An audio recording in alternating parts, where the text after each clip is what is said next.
Parents put their children to Montessori school with a lot of expectation.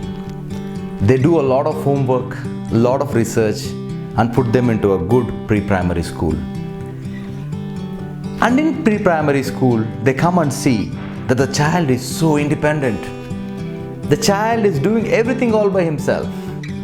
In a Montessori setup, the child takes things by himself, works with himself, and keeps it back.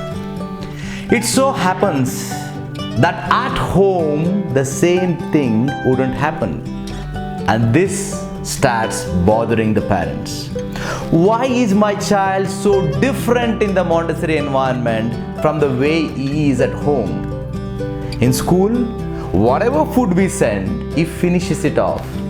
But at home, we need to run behind him all the time to ensure that he finishes the food.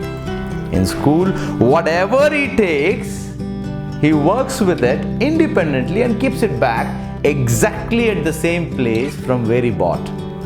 But home, after he is done, it is just lying everywhere.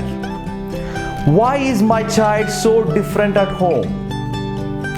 And all parents have one wish. How I wish my child was as independent as he is at school.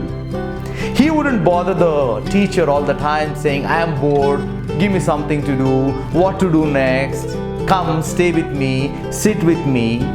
He wouldn't do that with teachers. Why would he do that with we parents? To address this $1 million question, our principal and I would be conducting a workshop for parents who have children below age 5. The name of the workshop is called as Taking Montessori Home. People who attend this workshop can ensure that their child would be very independent at home, taking care of himself. And probably they will have a lot of free time for themselves. This missing loop will be tied together in this workshop happening on 21st of September, Saturday. I wish each of you who have children below age 5 will enroll yourself with your spouse by calling the number given below. Let's have a fruitful workshop filled with joy and learning. Welcome.